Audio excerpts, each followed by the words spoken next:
Good morning again, ladies and gentlemen, and our friends from Randolph County, and welcome to this, our 10th video presentation to you, the citizens.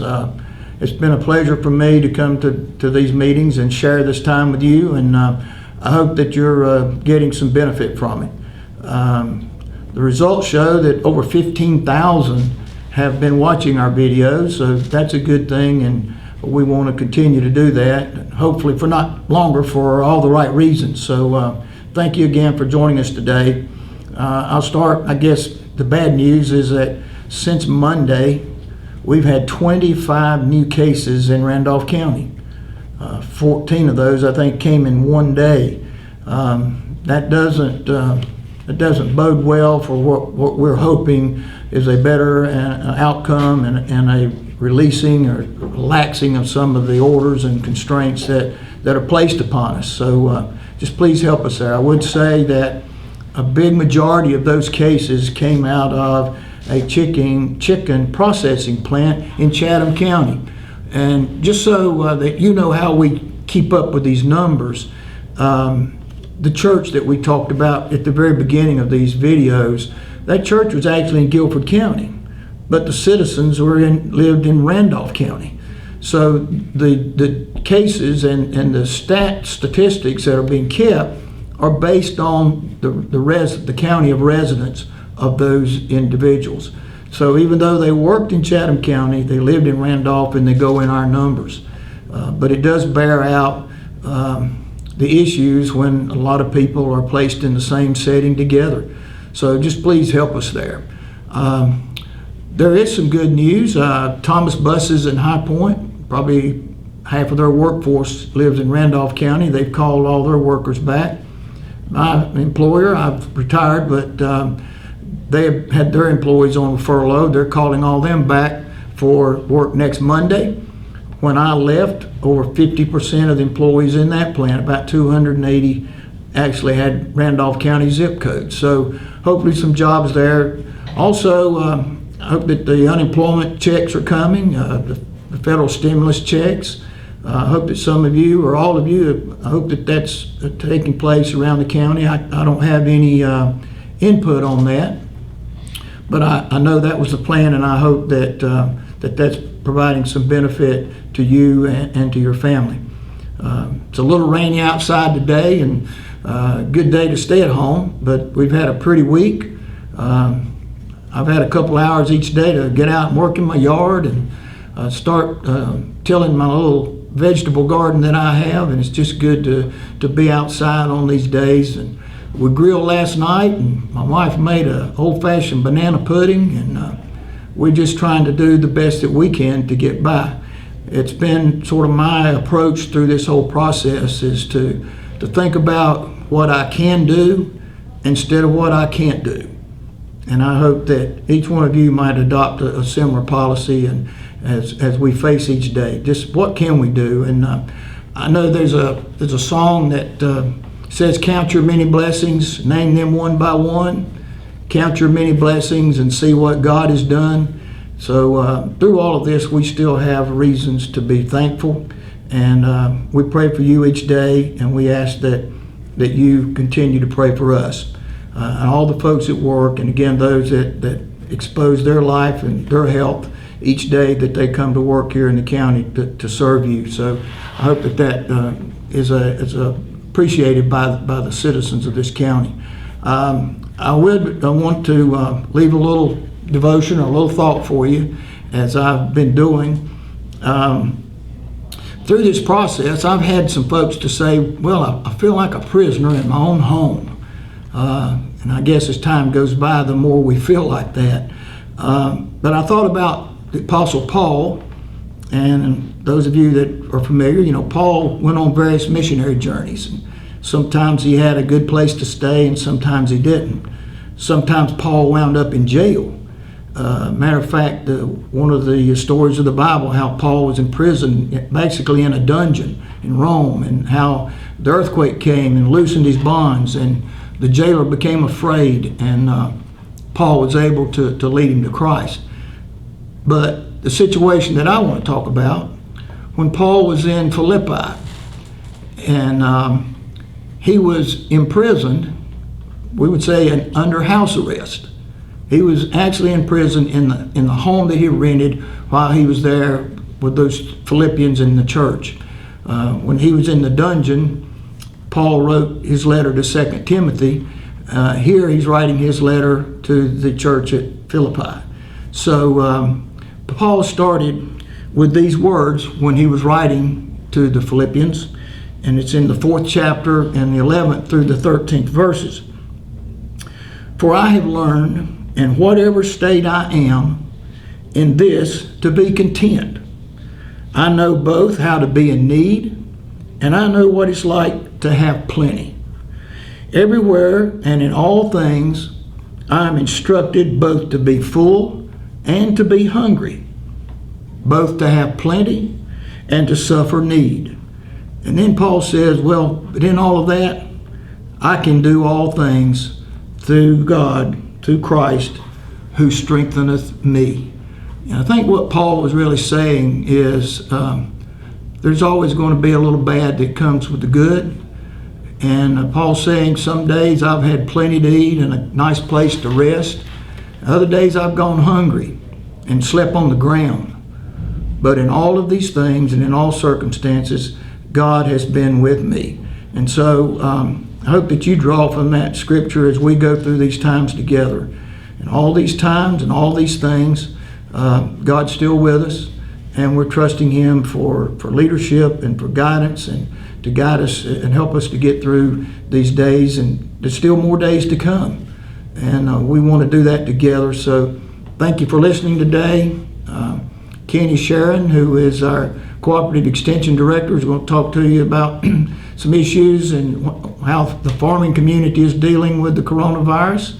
And of course, Susan Hayes will give you an update on the issues related to the health department here. So again, thank you for listening today. God bless you. Have a great day. And God willing, we'll be back here next Tuesday morning. And hopefully we'll have better results on our cases. Thank you and have a good weekend. God bless. Hi, Susan Hayes, Randolph County Public Health. So far this week, Randolph County has experienced an increase in cases. We have 27 cases more than we had last week at this moment in time. Many of these are positive cases that are related to Mount Ayr Chicken Processing Plant in Chatham County. Our overall total of positive cases since this outbreak began back in mid-March is 100 cases today. We stand at 2 deaths. I want to remind everyone that Randolph County and North Carolina is experiencing widespread community transmission of COVID-19. I've heard rumors of possible gatherings in our county that could put you and your loved ones at risk. Please don't let your guard down yet. I know it's hard, but we do have further down the road to go before we can relax. Please help us keep you safe. Remain committed to social distancing recommendations. Thank you, take care, and stay safe. Hello. My name is Kenny Sharon. I'm the County Director for North Carolina Cooperative Extension. Coming here to update you a little bit about what's going on with the Cooperative Extension Service, the ag economy, and these COVID economy. One thing I wanted to let you know is the North Carolina Cooperative Extension Randolph County Center is still open and operating. We are having limited staff in the office. We're fielding a lot of phone calls. We have calls forwarded to folks that can answer those calls. We're getting questions about gardens and lawns and animals and crops and farmers markets. One of the things I do want to let you know that the farmers markets are open. I know you're typically thinking about going to the grocery store to get your food. I would encourage you to check out the farmers markets. That's usually less crowded. And the more you can support your local farmer, the better off the farmers will be as we look for ways to supply our households with food. One of the things I want to talk about today is food safety, being safe and healthy during this COVID crisis. NC State is putting out a tremendous amount of resources for the nation, really, about how to be safe during the COVID crisis. You can visit our website, randolph.ces.ncsu.edu. Or you can search Randolph County Cooperative Extension and you'll find our website. There's a lot of COVID resources on there about safety. You can find those on our website. Another thing I want to talk about is 4-H. 4-H is up and going. Allison and Jody, our 4-H folks here in the county, are working hard to keep engaged with the children of Randolph County, the youth of Randolph County. One of the things they're doing is an All About series. You know, during school right now in the springtime, they're usually doing career fairs. Jody and Allison have reached out to folks in Randolph County asking them, professionals, that they would provide a video talking about their job and their education they received and something fun they do about their job. We're going to feature those videos on our website and our Facebook pages. That way your child can go to a virtual career fair in the county. And we'll have Randolph County people doing those videos, so it'll be a local venue here. Another thing we're doing is 5th graders in the county schools will be picking up gardening kits coming up in their May curriculum pickup time.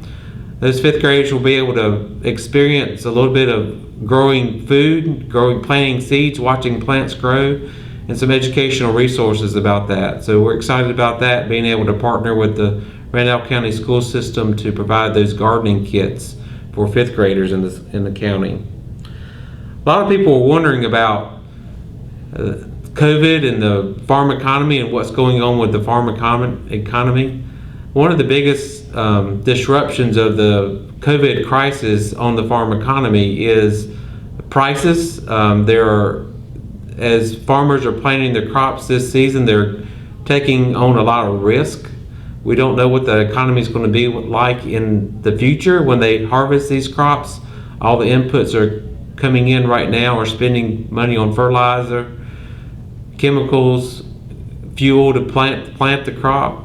So there's been a lot of things going on with that we just don't know what the future is going to bring, but farmers still have to get their crops in. Another thing that's sort of being interrupted, and you probably heard a lot about it on the news, is the supply chain. A lot of meat processing plants are having lots of cases of COVID. They're having to suspend operations for a little while. We'll have to be creative in getting our meat supply. It's probably the most direct impact. You've probably seen and heard about the big chicken processors in the state, like Mount Air in Siler City. They are offering direct sales for their chicken sales. Take advantage of that if you can. If you can't, look for a local grower, look for a local meat supplier. We're working on a list at the office that will supply you with all the names and locations of people that sell food directly. A few off the top of my head that I can think of are Schuler Meats, Triad Meat Supply, Thomas Brothers Hams, Phillips. So we're compiling a list. Whitaker Farms, Millstone Creek has a farmers market out in the eastern part of the county. The Ashburn Farmers Market is open. You can check their website out for their hours. But anyway, we want to encourage you to be creative on your food supply, where you get it. Buy local if you can. There's resources out there, ways so you can be safe as you purchase that local food. People growing that are practicing social distancing techniques also.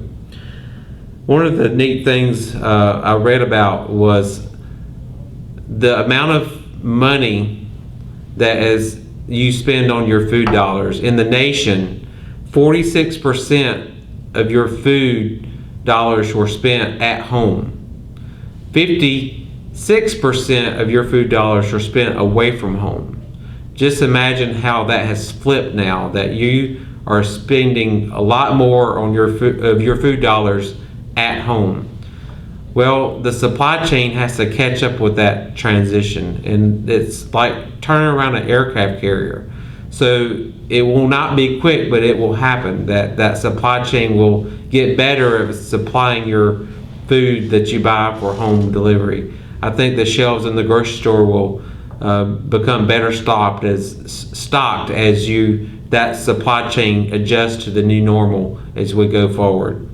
So there's hope. There's a bright future, I think, in ag and in being able to supply your family with food. One thing I want to mention also is the Extension Community Association, which is made up of, used to be called Extension Homemakers Clubs. They are busy sewing masks for hospitals, the community, agencies that need face masks. One neat thing about that, in the history books of the ECA membership, there are accounts of where homemaker clubs back in 1918 sewed masks for the pandemic of the Spanish flu. So here we are, years later, these same clubs, probably not the same people, but they are sewing masks for those medical professionals that need them, and other community members that need masks. So we wanted to thank you, especially during this National Volunteer Week, that we are able to have a system of volunteers in place with the Homemakers Club or the Extension and Community Association, that they are sewing masks and helping the community in that way. They have a strong history of helping community out. We want to say thank you to these folks taking their time and sewing masks for the community. If you have any questions, you can call the office. Our number is 336-318-6000. We are still answering questions, like I said earlier, about gardens. There's a lot of people taking up gardening. The funny thing is there's a lot of people getting chickens because there was an egg shortage in grocery stores. Well, there's a lot of questions coming about that. We do have a new poultry agent in the office. He's a Randolph County native, and we're glad to have Jonas Asbel to come and join our staff at the office also. So please call us with any of your ag questions, your garden questions, your lawn questions, your crop questions, anything that you would like to know, food safety, 4-H. We're still operating and serving the Randolph County area. Be glad to talk with you and visit with you about your needs here in the county. Thank you. Have a good day.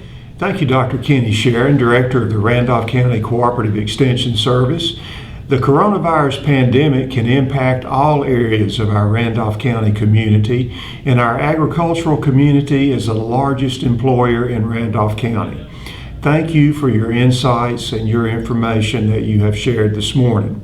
And thank you to County Commissioner Chairman Darrell Fry and Public Health Director Susan Hayes for your comments and updates also. Today's video has been the 10th in a continuing series of informational videos presented by your Randolph County government. To date, these YouTube videos have received almost 16,000 views, not counting shares, and we thank you for that. The most valuable resource a citizen can have during a time of emergency is information. And the purpose of these regular county videos is to provide you with update information on the pandemic, but also to provide you with information on how your county government is operating to ensure the continuity of services upon which you depend. In addition to current updates from our Public Health Department and our Chairman of the County Commissioners, you are also receiving information from our Sheriff, Emergency Services Director, our county schools, our Register of Deeds, our risk management, our economic development and social services, our veterans services and animal services, and our cooperative extension service today, which represents a wide range of services that you depend on from Randolph County government. Our next COVID-19 video is scheduled for next Tuesday. That was April the 28th. The videos are usually posted to the county website around 1 p.m. Our featured guest Tuesday will be David Bryant. David is the director of the Randolph County Inspections Department. David will provide you with information that impacts our construction industry as a result of the coronavirus pandemic. He will also review new procedures that have been implemented to ensure continuity of services and inspections in this vital area of Randolph County. Thank you so much for being with us today.